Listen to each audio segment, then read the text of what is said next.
Hello, hello, and welcome back to another episode of the First City Podcast. I'm your host, Aaron Whited, owner of First City Records, 166 Front Street in beautiful downtown Marietta. Was going to take the week off to kind of recharge the batteries, but we ended up buying out a record store in Beckley, and people were requesting a podcast where we talk about what we got and how it all went down.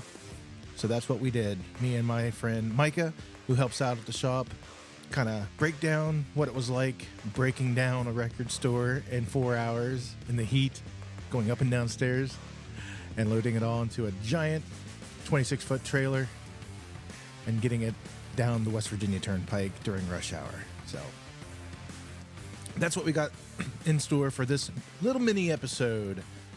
We're going to talk a lot about that. And to make my friend's brain hurt, I did some funny trivia, some music trivia to kind of end the show on a fun note. So I'm going to jump right into this week's episode where we talk about we bought a new record store.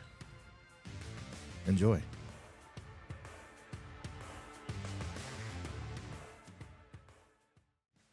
Hey everybody, we're back. First City Studios. I'm sitting down with my friend Micah. You've probably seen him around the store. And we're going to talk today about the record store that we bought. The title of the episode is We Bought Another Record Store. And you probably are interested in knowing how that came to be and what it is that we're bringing back to Marietta. So that's this week's episode. Welcome, Micah. Hi. Don't be nervous. Yeah. All right. So for those who shop at First City Records, you probably seen this young man around the store. He hangs out quite a bit. He helps me out around the store, especially on weekends, so I can get dinner breaks and whatnot. So appreciate that. And I don't even remember how you came to be like a fixture of our store. Did you just start hanging out? I think it was back at Monsters for it. I'd been in there a couple times, and I just asked if you needed any help around the store. And obviously, one of these days when I can afford to have real employees, you'll be the first one that I interview. No, I'm just kidding. You'll get the job for sure.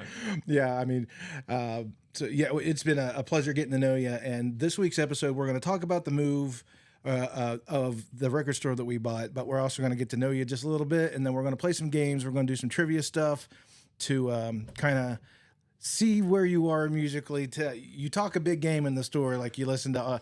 I listen to jazz, and I pull out the bass notes in this riff from Billy Squire, and we're going to pull up some random questions off the internet and run a trivia challenge with you, and just kind of put you on the spot. Oh no! Oh no! All right, so tell everybody a little bit about yourself. Well, where are you from? What are you into? I'm from Marietta. I just love music. Play a couple of instruments. Collect vinyl a little bit. Not too crazy. Yeah. All right, so you're still in school, obviously. Yes, yeah. You're an incoming freshman, and you're already a pretty good bass player, and you take part in the High Schools That Rock, which have played in our store, and they play pretty much all the big events around town. Anytime there's a big festival, they make a spot for you guys, and I think it's great that you're part of that. Yeah. My son used to be a part of that, and Mr. Dobrich is the man. He's so cool, very appreciative of all the time he gives to the local youth. Yes.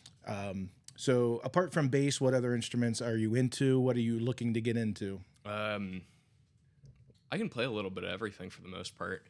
I play saxophone in jazz band with my school. I play guitar. Been playing guitar for 6-7 months now. I've been writing a little bit of music. Not very good at it. Are you writing lyrics or are you writing like tab? Tab. Okay. Who are your favorite musicians this week? This week? Yeah. That's a broad question, so I try to limit it down to just who you're listening to right now. Buckethead, of course. Incubus. That's surprising. Old Incubus or their newer stuff? All of it. All of it. Morning View is one of my all-time favorite albums. The Deftones cover album, I've had that on repeat recently. Who's doing the covers? Is it different bands on? It's Deftones covering. Oh, like the Smiths. They covered Please Please Please Let Me Get What I Want. Simple Man, which is one of my favorites off the album, and just a little bit of everything. Sleep's Holy Mountain by Sleep, like quintessential sludge metal, stoner metal. It's great. I've noticed that when we let you pick the music to play around the store, that you often go for instrumental based. Not really. I mean, you do pull jazz sometimes, but it's mostly like indie rock, doom sounding. I don't even know what genre to put that stuff into. But how did you get into that side of music? Most 15-year-olds aren't out there discovering sleep. They're going for what's on the radio and whatnot.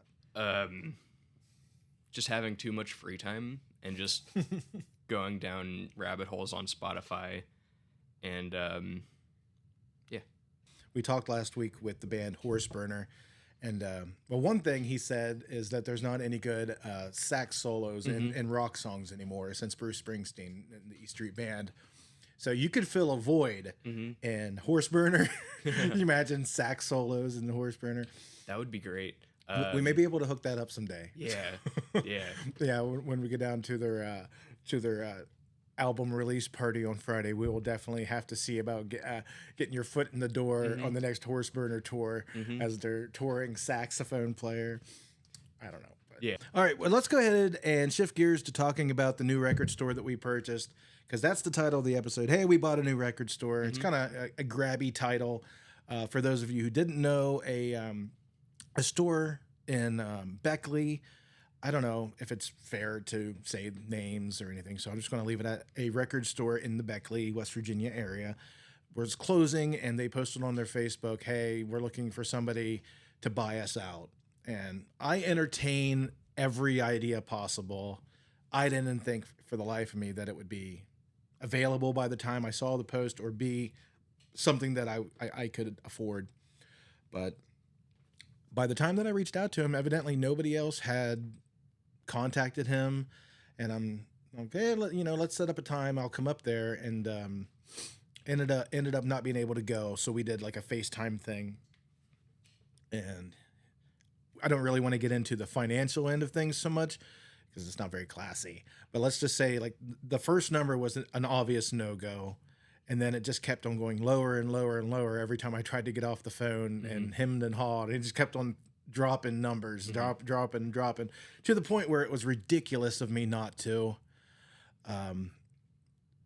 Then the added expenses of the travel, you had to factor in the giant 26-foot U-Haul that I had to drive, and I did not hit a sign and pull it out of the concrete. I did not do that U-Haul. But apart from that, food, helpers, getting people up there to help me load all this stuff. And the fact really remains is I didn't know what I was buying. It was a 2-minute FaceTime flip video of a couple bins and a quick walk around. So I didn't know what I was getting into. And I basically, Micah, you were off doing family stuff for a week, and I'm just like, hey, can you work? And I bought a record store. Yeah. What did you think when I said that? Were you confused? A little bit, yeah, because that had been all I really heard about it. Well, it happened so quick. Yeah. Well, the thing was, he said, yeah, you can have time to think about it, but I have to be out by this Saturday. And this was like Tuesday at this point. So there wasn't a lot of time to get my ducks in a row. It was Monday. And then I said I would have an answer by the end of the day, Tuesday. And that's when we had got you on board. I had my buddy John on board. I had another buddy who agreed to come if he could get off work. And then by that point, I was like, okay, let's pull the trigger. I'm going to commit to buying this, whatever I'm buying, right? All right, so I come and pick you up in the morning, and you get in my truck, and even then you didn't realize that we were going out of town. Yeah, because I've been so busy, I didn't really take my time to explain. Yes, today is the move day. You probably wouldn't have worn a hoodie and jeans if that was. Well, no, knowing you would have. Probably. No, because you never took it off. Well, we were sitting there sweating bullets, and you were still in your hoodie the entire day. So you probably would have. That's commitment. So when we, we get on the road, and it actually was a pretty quick drive. It didn't feel like it took forever. Yeah. But then we hit all those tolls. I wasn't remembering the Beckley area had all those tolls. So you had to factor in tolls for the truck 4 times. There, the 2 tolls there, and then the 2 tolls back. And then the U-Haul had so much more weight to it that it was a lot more money. So there's more finances that are out the window. So we get up there, and John couldn't go. He ended up getting a hematoma. Yep. He fell getting out of his house, and he popped his leg on something, and he had this gigantic red swollen goose egg that was growing bigger second by second. And he's like, guys, I need to get out of here ASAP, get home, get ice. And he ended up going to the hospital for it. And he says he can run your hand over his leg, and it just feels the damage and the squishiness, and it's weird. So I'm kind of glad that he didn't go and hurt himself even worse. Yeah. So anyway, all right. So it was me, you, and our buddy Joe, who is another big vinyl friend of the store. He just basically said, "Hey, I'll take a day off work, and I'm gonna come and help you out." I'm like, "Whoa, that's amazing!" So luckily, we had the 3 of us. We get up there, and we really kind of see just what it is that I bought. Kind of a sight unseen large purchase, but we get up there, and it's 25 flip bins, which if you know my store, the just in bin, the flip bin when you first walk in there, that's 25 of those. It fits about 100 records on each side. So that's 200 on top, 200 on the bottom. We've got 25 of those. So we're going to be able to expand our vinyl offerings and our bargain section. We're getting rid of those monstrosities, the white bins. They were the former wine cellar out in Davola's wine bins, and we kind of converted them for records, but they've never really felt right for me, and vinyl always looks like a mess in there. So I'm very excited to get those out of there, and we're going to be able to have like 3 times the amount of vinyl in the store, which is good because this collection has about like 10,000 records in it. So your job that day was basically, since you have the back of a 15-year-old, was to box up all the records as mostly the ones on the bottom shelves, because I mean, my God, my 40-year-old back would have died if I had to spend the day just bending over, hunched over. So thank God you were there for that part. It took us, how many hours do you think it took us to load up? I think it was 3, 4-ish. I'm pretty sure it was just over 4. Yeah. And obviously we had to take some breaks because it was hot. And luckily there was a gentleman, we'll call him gentleman, come in. Yes, a gentleman come in off the street asking for work. And I thank God we did, because he was a workhorse. He lifted those bins like they weighed nothing. Less than a crate of records. And he was just carrying them out to the truck, no big deal, and then running back in, whistling tunes and singing songs out loud, singing CCR. Oh my goodness, yeah, he was a piece of work, but he was a hard worker.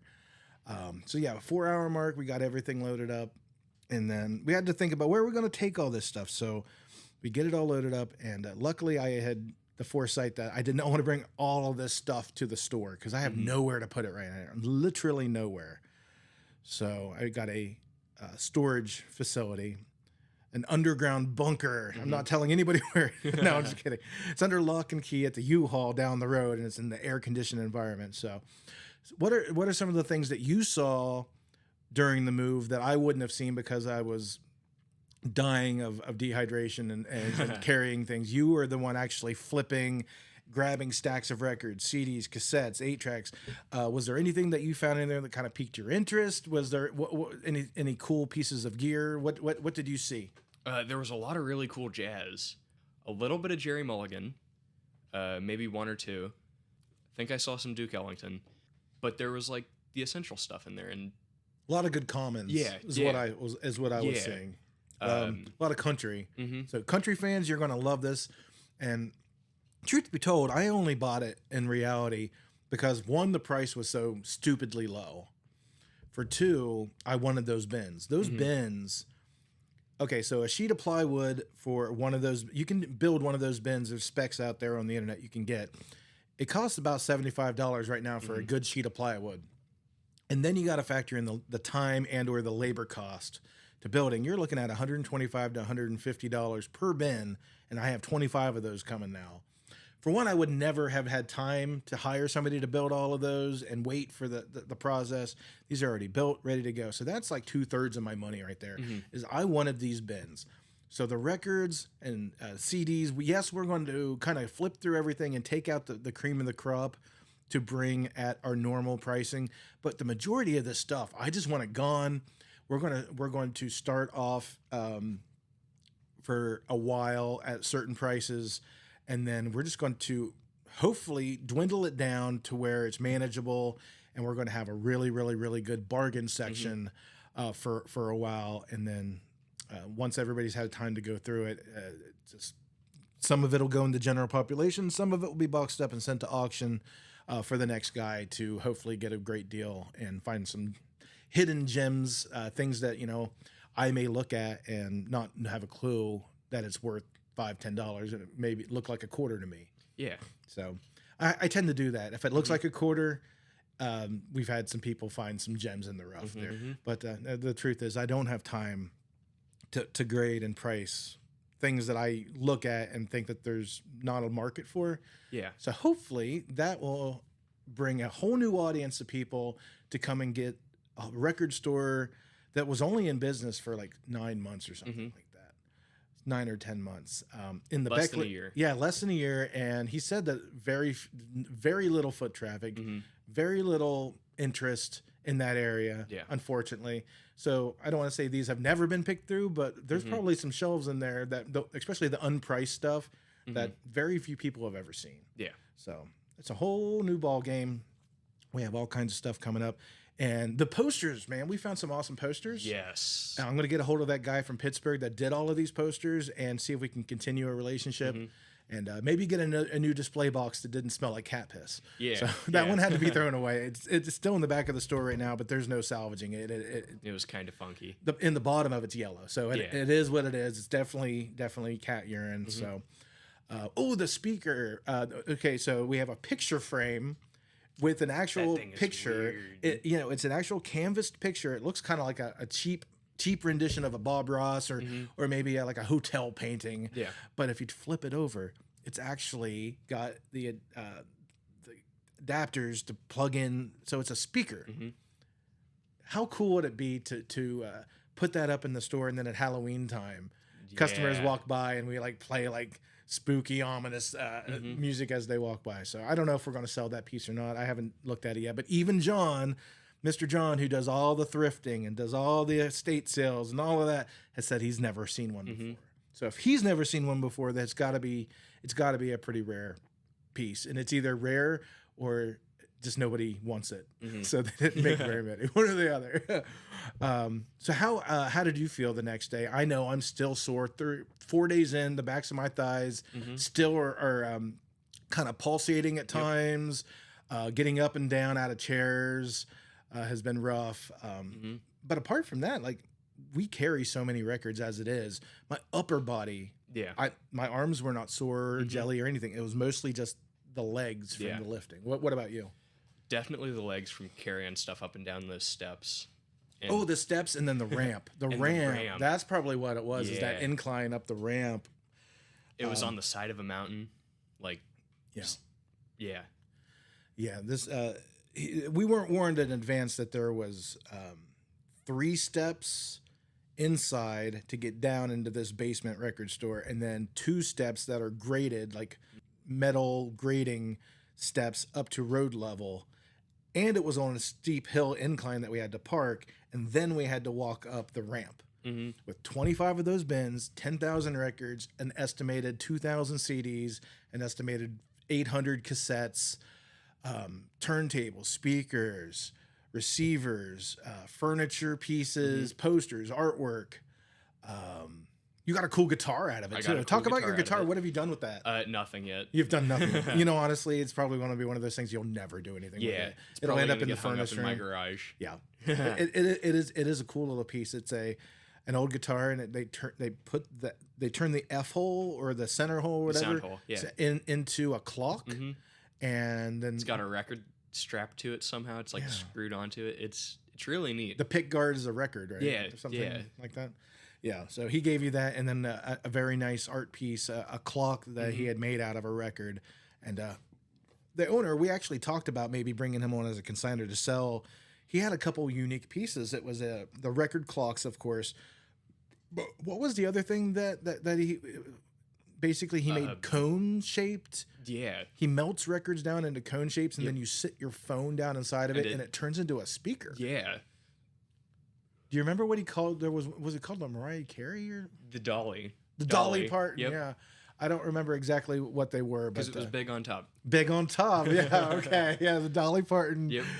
So imagine a conical, a record that gets giant record, mind you, that gets melted down into like this conical shape with a stand, and you can sit your phone down in it, and it makes the sound throughout the room. It's great for a party trick. College kids that don't have even a Bluetooth speaker, you could just sit your cell phone in this thing, and it, amplifies. It's an amplifier. It amplifies the sound coming out of your phone. So I think that this would sell well in the store. So I really hope he does contact me about that. Yeah. But, all right. So it was about what, 3-hour drive or 2.5-hour drive there, and about a 13-hour drive back. It felt like. Yeah.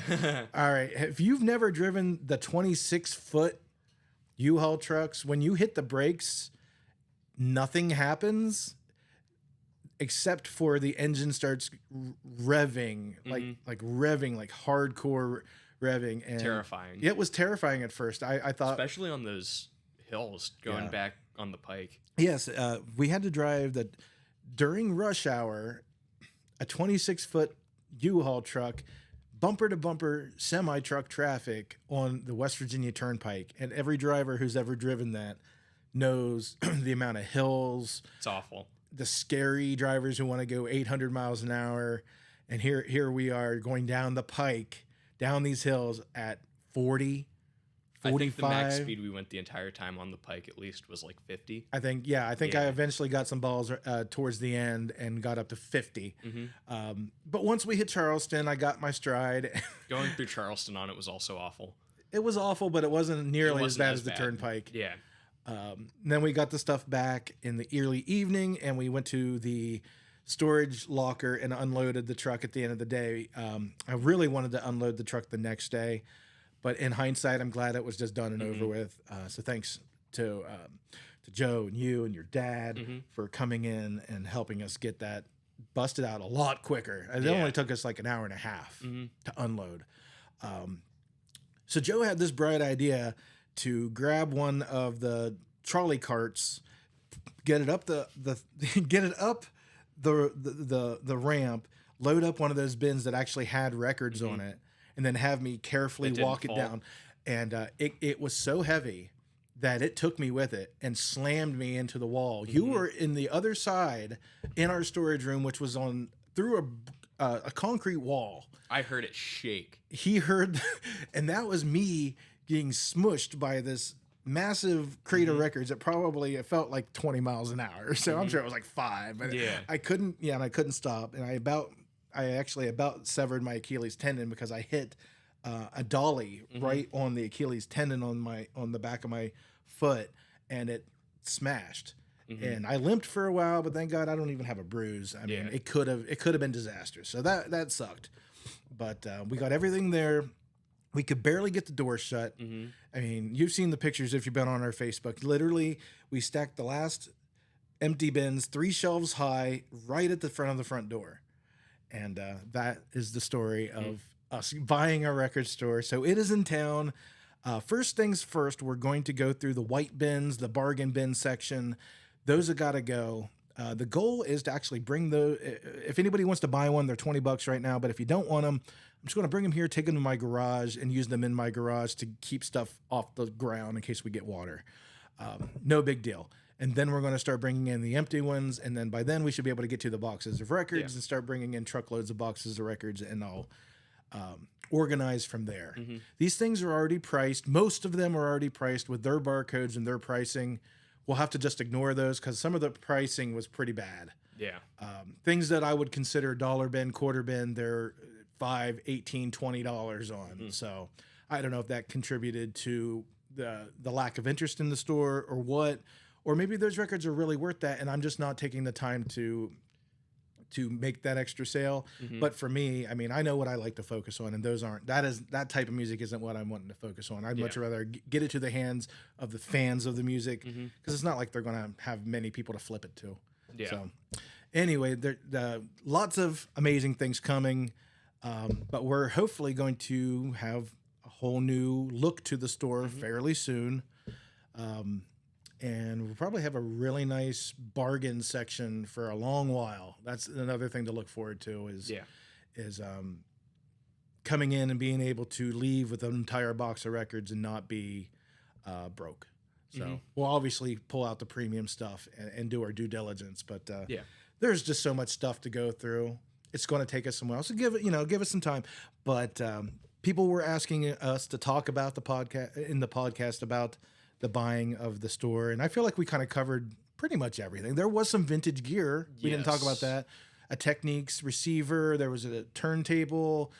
There was another there was 2 sealed like suitcase cheapies from Amazon that are like $50, and then there was like 6 or 7 vintage suitcase turntables that supposedly all work. That we'll be bringing in, cleaning and testing, of course. So if you're into vintage suitcase style, I don't even remember what brands they are or anything. It's been such a blur, but they will be priced accordingly. And but obviously we will be making sure things work and are clean and ready for you guys to enjoy. So that is the tale of how a brand new record store bought out another brand new record store. So honestly, dude, I how many times have I said over the last few weeks that I'm never moving again? Like, this is the last time I'm done moving these boxes. A lot. And for this to happen like so quickly, I'm a tired man. So to have you and all the support of not only just the people that are in my support system like you, but the friends of the store, if you will, it's been an amazing journey so far, but there's a lot of work to come. So just bear with us as we go through stuff, and hopefully you guys will be able to reap the rewards of that collection sooner than we hope. So on that note, we're going to take a short commercial break, and we'll be back in just a minute. We're going to do some music lists, talk about some playlists, and then we're going to close the show. I'm going to put Micah through the ringer with a trivia challenge. So we'll be back in just 1 minute. First City Record Store is your #1 source for all new and used vinyl, CDs, cassettes, apparel, and more. 90% of our inventory is now available online at firstcityrecordstore.com. You can shop 24 hours a day. Our weekday hours at our 166 Front Street location is 10 a.m. to 5:30 p.m. Monday through Friday, 10 to 6 on Saturdays, and noon to 4 on Sundays. First City Records, we're not just a record store.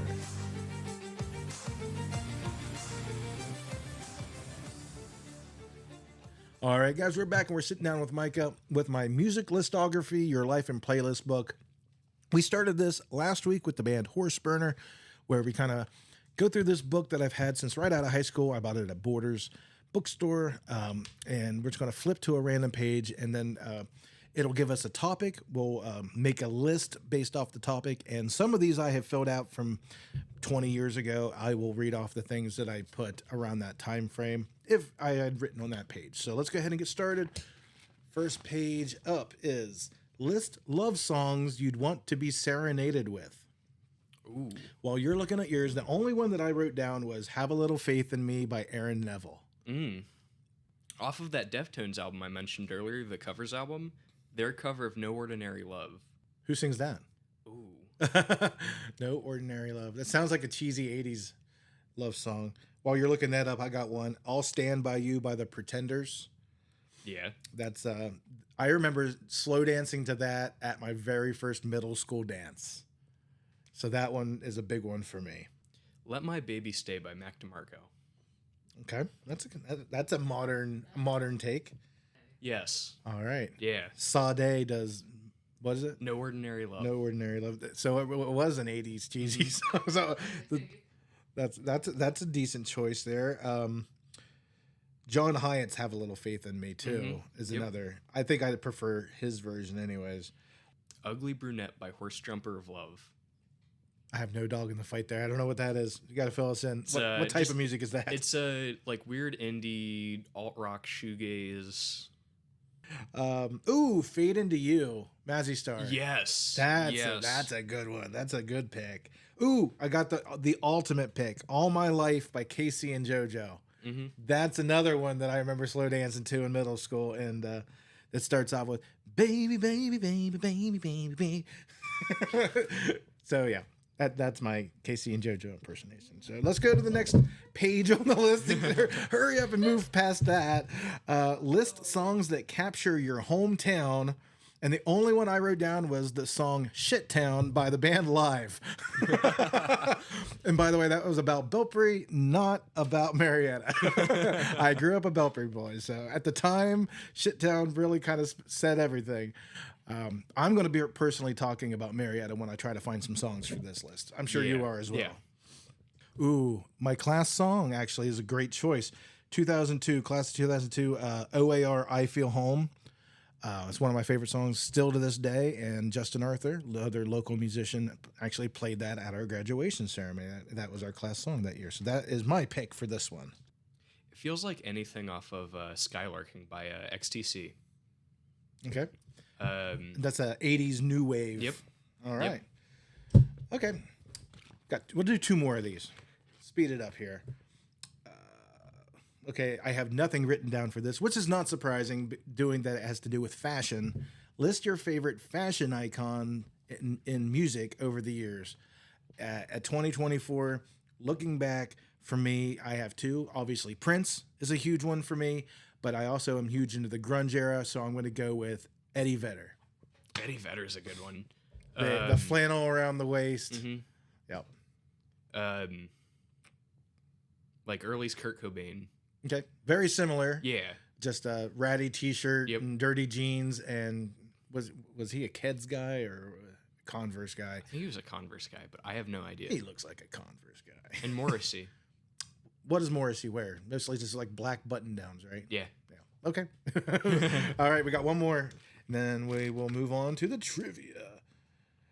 All right, this is a cool one. List your favorite live albums. Mine are actually Johnny Cash live at Folsom Prison, and I wrote down DMP live at Central Park, but that Dave Matthews Band live at Central Park, that is no longer near the list for me. I will replace that with live at Max's Kansas City Velvet Underground. Yeah. That is a hell of a show. One of the best. That one's up there for me too. Right now, Mac DeMarco's Live and Acoustic, Volume 1, is definitely on there. Have you ever listened to any Ryan Adams stuff, his solo acoustic stuff? I think so. It's not really probably in your vein right now, but the stuff that he did at Carnegie Hall, it's just not only amazing set list, but he has this thing with the audio quality is just so amazing. Mm-hmm. Playing it on vinyl in my basement, it really sounds like he's in my basement with me. And that's what I love. The solo acoustic performances with such good audio where you feel like you're really there. So do you have any other concerts memories that have you been to many live shows yourself? Yeah, a bunch. Okay. What's your top two that you've been to? Either 2018 or 2019 Bunbury Music Festival. They don't do it anymore, sadly. Rock Festival in Cincinnati. Saw Incubus live that year. I think that was also the year that they had Greta Van Fleet. Dropkick Murphys were there. It was great. I was younger then, but I remember it was just a lot of fun. And who'd you go with? My dad, stepmom Kathy, and my older brother. My very first concert I went to with my dad too. It was in 1997 or 98. Horde Fest, HORDE, Horde Fest. No, it was Horde Fest 99 because the shirt I have was 98. It was a year old. I went to see Marcy Playground, Bare Naked Ladies, Blues Traveler, Ben Harper, Mudhoney. I believe Warren Haynes was there. Amazing. A lot of really great talent, just kind of put together on this circuit, going out on the road together. They did that for several years. That was my first concert. And then I took my dad to see Leonard Skinner. Mm-hmm. And they had Ted Nugent and Deep Purple on the bill as well. And Ted was a little bitch. He started playing his set at 6:30, which is way too early to start a show. But they had Deep Purple and Skinner to get full sets in. Mm-hmm. So there was not very many people there for the Nuge. Maybe a third of the it was at the Germain. It was in an amphitheater, Amphitheater, and he actually got through I think one song, two songs, and then he threw a temper tantrum saying that if nobody's going to show up to listen to him, he's F you guys, I'm out of here. And he played like one or two songs. And what a dick! Yeah, it was pathetic. Yeah, what an ego. That's where I lost all respect for that guy. Yeah. But, Deep Purple actually stole the show. I went for Skinnerd, but Deep Purple stole the show. The guitar work was insane. I had never heard anything like it because at that point I was just listening to rock and grunge, grunge rock. I wasn't listening to classic rock, which is where the real good solos and stuff were. Yeah. And Highway Star freaking melted my mind. Hearing that guy's wails and stuff like that. Oh my God, he could sing. One that's become a bit of a yearly tradition for my family is a Back Home Music Festival. Yeah. Up in New Martinsville. Yeah, shout out to my buddy Josh Weekly. We did the podcast a few weeks ago, prepping that show, or prepping for that event, and this year's going to be awesome. It's going to be great. Are you going? Yeah. I'm going to see Keller, but I obviously really want to go and see Big Brother and Holding Company as well. That's I'm excited for the Wailers. That and the Dark Side of the Moon. Yes, Problem is, I think it's not even going to be until like 10 o'clock or midnight or something like that. I don't know, man. They're going to have the Wizard of Oz playing behind them with I think it's like the Back Home All-Stars Band or whatever they're calling it. Yeah. We were talking about this last night. And that's coming up end of this month, right? Yes, the weekend of the 28th. That's good because this coming week we have a big week at the store. We got Jake Dunn and the Blackbirds on Sunday afternoon or Sunday early evening for the Great Race show that's coming in. It's going to take over the entire city.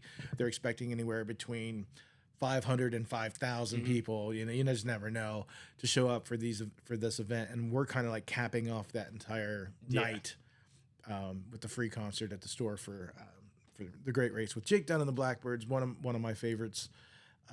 So hopefully you'll be able to come down for that show and help me out at the store if I need it. Yeah.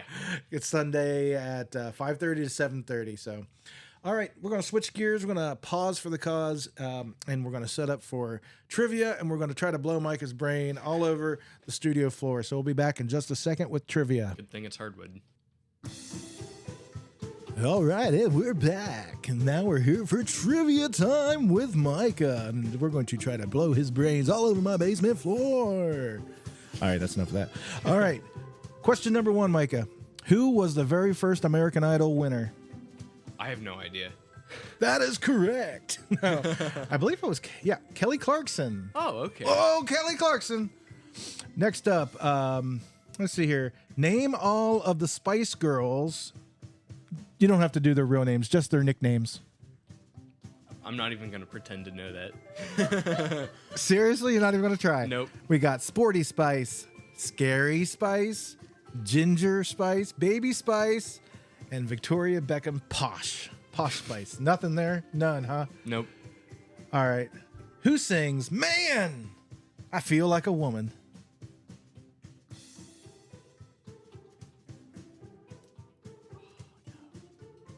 Oh, no. 3 seconds. And I'm sorry, you're going to be fed to the sharks. Where are the Beatles from? England. Be more specific. You jump in one of these in the summer when it's hot. 30 seconds. Liverpool. Yep. All right. Where was David Bowie from? Oh, I don't know. Brixton, London. Oh. London, New York, yes. I don't Who know. sings the song Wrecking Ball? Miley Cyrus. All right. This says name all the members of the band One Direction, but how about name one member of the band One Direction? All right. He's pretty famous now. He's got a solo career going. He's got a few albums. Justin Timberlake? No. Harry Styles. Oh, That's the one that I know. The rest of the names I have no idea. Okay. Let's go here to which country are ABBA from? UK? Sweden. Oh. Sweden. Who sings the song Hotline Bling? Drake? No. Drake. Is it Drake? It is Drake. It is Drake. All right, this should be an easy one. What is Taylor Swift's fan base called? Oh, they're Swifties. Swifties. All right. Let's see here. Where's the next one? Finish the lyrics. You know it's not the same.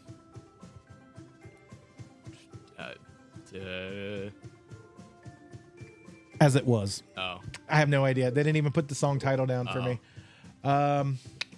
What is the first line to Taylor Swift's Love Story? I don't know. You don't know. I don't know.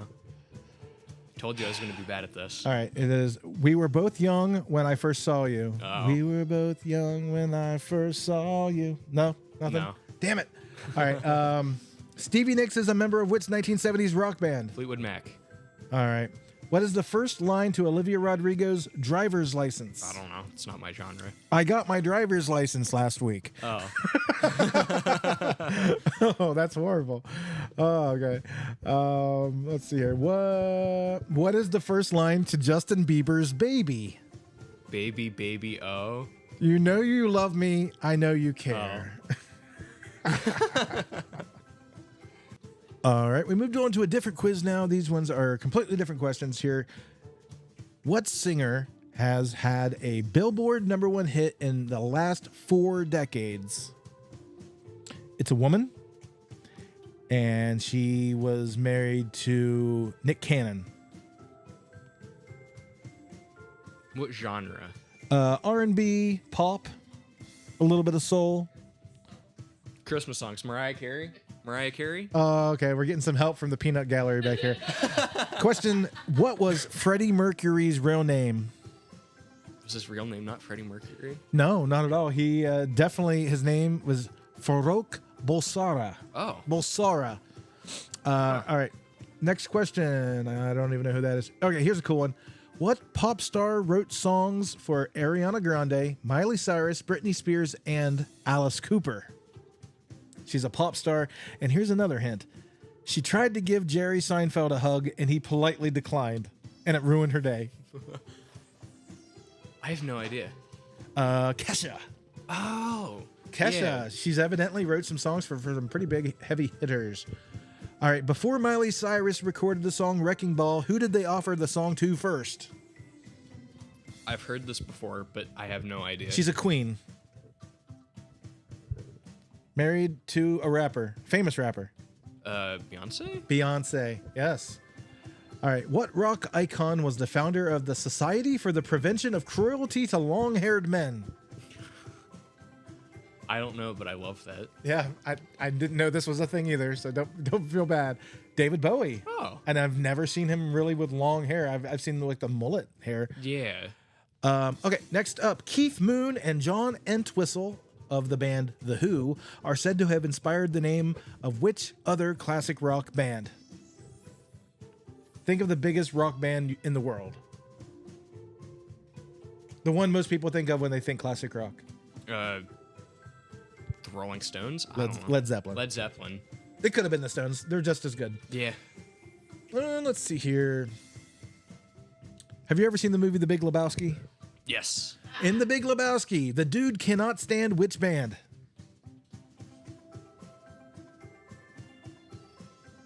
Is it the Red Hot Chili Peppers? Eagles. Oh. Before Phil Collins, who was the lead singer of the band Genesis? Can you read that one again? Before Phil Collins, who was the lead singer of the band Genesis? Oh, I have no idea. Peter Gabriel. Oh. What rock star moonlights as a horror movie writer and director? Rob Zombie. Rob Zombie is right. Eminem's 8 Mile is named after a road in what city? Detroit. Detroit. Very good.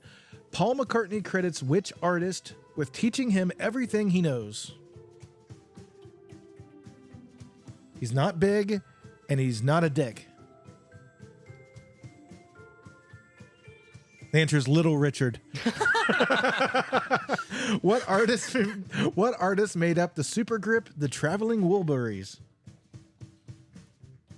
You tried to sneak a peek at the answer. I have no idea. George Harrison, Roy Orbison, Jeff Lynne of ELO, Tom Petty, and Bob Dylan. Oh. Who was the first woman ever inducted into the Rock and Roll Hall of Fame? Again, I have no idea. Okay, let's try to get this one. You don't ever think of her being a rock musician. Black, very famous, soul, gospel, queen of soul. Aretha Franklin. Oh. All right, let's see here. Believe it or not, Jimi Hendrix only had one top 40 hit song. What song was it? I don't know. Voodoo Child. All Slight Along, Return. All Along the Watchtower, which was written by Bob Dylan. It wasn't even his song. Which it wasn't even his song.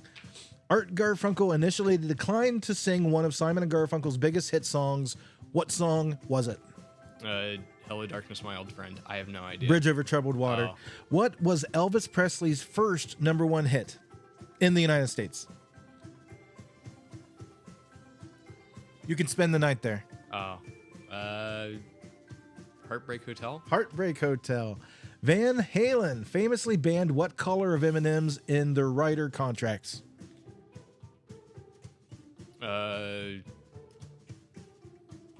Red. Brown. Oh. The Day the Music Died That's refers to the terrible. tragic deaths of which artists? It was a plane crash in the 1950s. The Day the Music Died. I should know this one. I'll give you two, and you try to get the biggest one. The Big Bopper and Richie Valens. Buddy Holly. Oh. All right. Prince introduced his iconic symbol on the cover of what single? No, I don't know. 1999. David Crosby says who is the best singer of all time? Female, red hair. You won't get this one. Bonnie Raitt. Oh. You wouldn't have got that. What video beat Thriller for Video of the Year at the very first ever MTV Video Music Awards? I don't know. The Cars, You Might Think. Oh. I would never got that one either. I do like the Cars, though. Yeah, the Cars are awesome. from Who was the Cleveland. first woman to have 4 country albums reach #1 on the Billboard 200? I have no idea. Carrie Underwood. Oh. Who was the first lead guitarist of Metallica? I don't know. I'm not that into Metallica. Dave Mustaine. Oh. The Weeknd sampled which 80s mega hit in the song Blinding Lights? I don't know. Take on Me by Aha. Oh. All right, let's go with one more question. And try to get you one that you can maybe get. Oh, this is right in your age group. Who sang the SpongeBob SquarePants theme song for the movie? Was it like Weezer or something? Avril Lavigne. Oh. We're going to go out on top. We got to go out on top. Who wrote the one-hit wonder Barbie Girl? I have no idea. Oh my God, Aqua. Oh. I don't know why I thought you would have known that. It's a 90s song, but I really thought you would have gotten that one. What was the very first music video that's ever aired on MTV?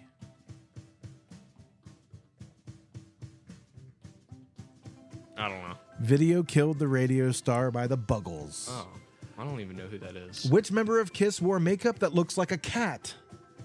I don't know. Peter Criss. Oh. All right, let's go with what rock star's memoir is titled The Heroin Diaries? Again, I don't know. Okay, Nikki Sixx. Oh. Weird Al Yankovic mistakenly thought which artist gave his blessing for a parody?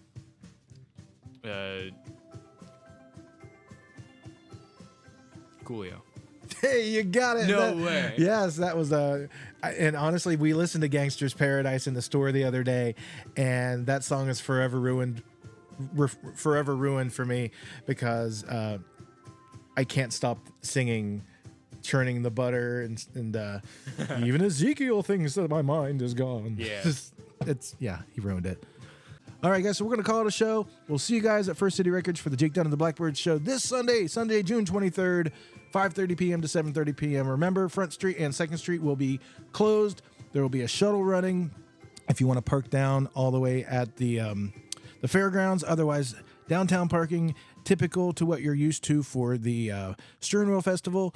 Thank you very much, Micah and Stepmom, for bringing him over and sharing some laughs with us. So we'll see you guys on the next one. Probably be taking next week off to focus on the store in that next collection. So we'll see you guys in 2 weeks. Y'all take care. Now, bye-bye then.